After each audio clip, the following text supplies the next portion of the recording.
What is up, everybody? I am Kevin Iole, and if you watched UFC Paris on Saturday, oh my God, you might have seen one of the greatest knockouts of all time. And it's hard to believe that that smiling face right there was the one that did that kind of violence. But holy smokes, Fares Ziam, the UFC lightweight, he knocked out Matt Frevola, a very good fighter in the third round with one of the most vicious knees you will ever see. We will get into that in a second. But Fares, welcome. Thanks for taking the time. And I know you had a little rough day today, a little flat tire on the way here. Yes, I am sorry. I'm a little bit late, but thank you very much for your introduction and happy to speak with you. I'm happy to speak with you as well. I mean, that was quite the scene in Paris at Accor Arena the other day. The crowd was just crazy. And before we get into your knockout, let me ask you about the growth of MMA in Paris. You are 16-4 with 10 finishes. You are on a 4-fight winning streak now, and you have fought in 12 different countries around the world. But all of a sudden, France is becoming one of the hotbeds of MMA, right? I mean, it's kind of crazy. But Yeah. yeah, the last few shows, PFL has had the same thing. What is it about MMA in France all of a sudden that is making it so popular? MMA in France is popular because we have a lot of French fighter, like high level French fighter, and for a long time ago we trained MMA, but in France is not authorized to fight.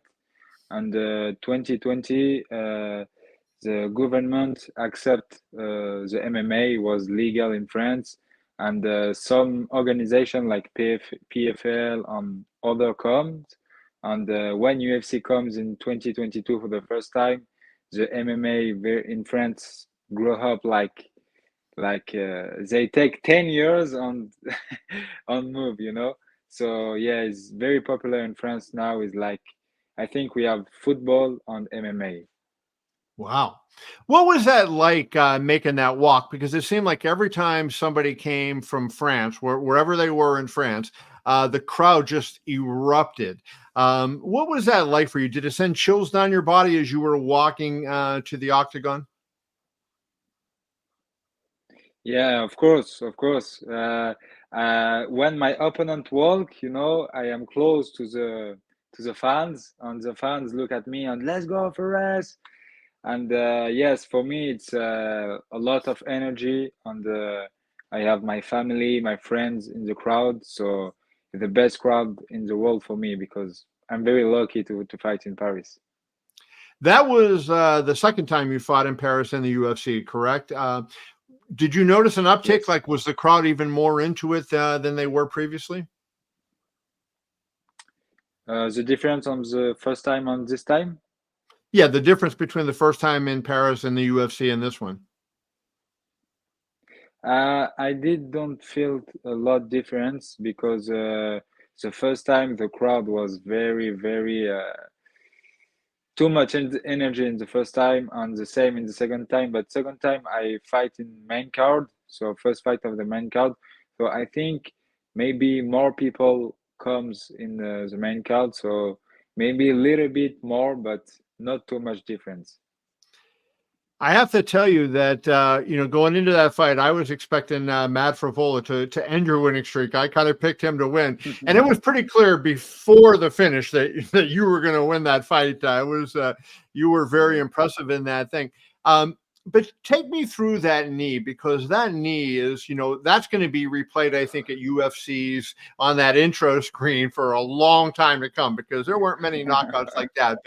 But what did you see in that moment? Because I know you guys were kind of in a scramble, and then you got up and clinched against the cage. What happened after that? What was going through your mind? Uh, for me, I know Matt Frevola, you know, when they exit from the clinch, sorry for my English, Yeah. I know he's relaxed, you know, I know he's relaxed, and I know at that time it was very tired. So I say I have very good knees, and in my mind, in the fight, I say, okay, you don't have this hand in the floor, you can go to the knee. So I go to the knee, and I surprised me because I didn't know he gonna get knocked down. You know? Yeah. Yeah, because you landed that hammer fist from the top, which probably was unnecessary, right? You didn't really need to throw No, that punch yeah, because he I was am gone. so I am sorry to Matt to did that, but a long time ago I don't feel the knockout, you know. So I didn't know in the time is KO. I just the so I am sorry for that. When when you went for the knockout, when you went for the knee, the first thing you did was you kind of put the right arm on the head. And do you think that increased how powerful the knee was because it kind of pulled his head down into your knee, right? Like when you pulled his head down and then brought the knee up. Do you think that made it even more violent? Yes, yes, yes. Because I'm sure my knee can go to his head with not my hands, but I push his head to my knee, and I think two energy come, and the knockout is the knee was more powerful. Now, I know you guys are sportsmen and you worry, like you just apologized to Matt for the hammer fist you threw. You're celebrated first, but then you're looking around and he did not move for quite a while, right? I mean, he was out. Yeah, What yeah, was going through your mind? Were you yes. worried at all as you looked at Matt? Uh, Honestly, I'm is a sport, this is a game, but the day after the fight, Sunday morning, I saw him in the breakfast in the hotel. I go to ask him if he's good, he have nothing break or something like that. He say, I'm okay. You just beat me yesterday, and I say sorry to him. And for me, number one is respect. But yes, I was a little bit. I want to see him good, not Right. dead or something like that. I haven't spoken to him or his manager yet, but I did see on social media today that he had a broken orbital bone in his eye. So I'm not sure if that was from the Yeah, knee or because you were doling out a lot of punishment as that fight went on. You put a yeah, beating on him in that one. yeah, yeah. It's true. When you went into this fight, like was I as I look at it, Matt was probably the biggest name that you had fought to date at that point. You know, did Yes. you know that hey, a win here is going to maybe be kind of a career changer, and kind of get people considering you one of the elite lightweights now because you're 16-4 and you won what 6 of your last 7, so you've been doing pretty good. But do you think did you go into the fight believing that this could be the fight that take you to that next level?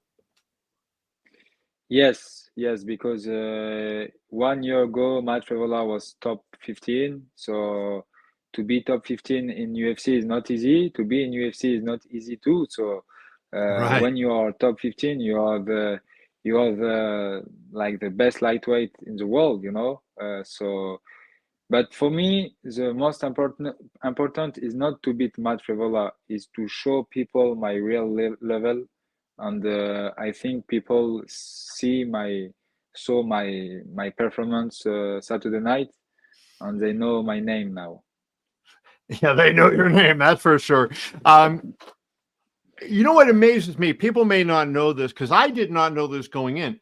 You started as a middleweight, and then you went down to welterweight, and finally to lightweight.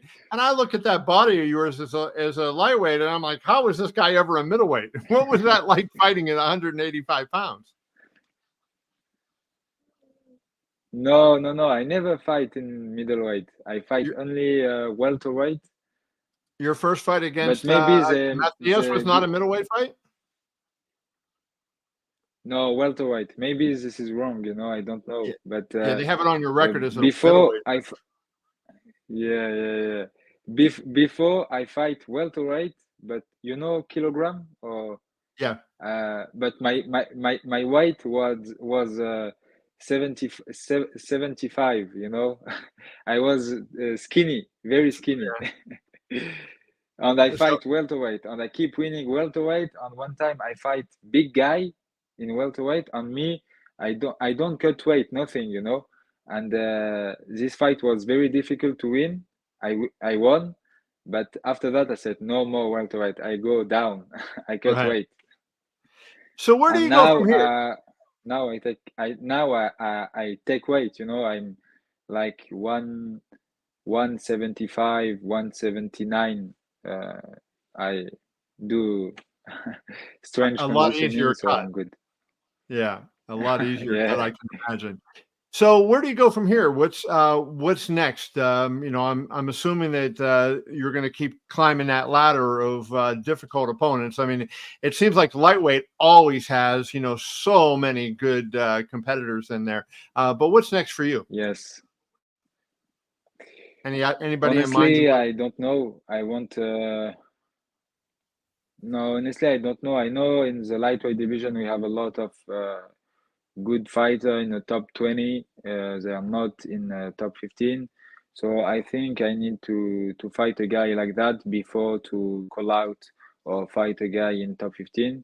And honestly, I accept anyone from UFC, any names. So I just want keep active, fight more than 2 time or 1 time a year. Well, I'll tell you what, after that performance against Matt Frevola, anybody who saw that is going to make sure they write down when you're fighting again, because that was a fun fight. Not only the finish was fantastic, but the entire fight. Congratulations on that win, Fares, Thank you. and thank you so much for your time. Thank you very much.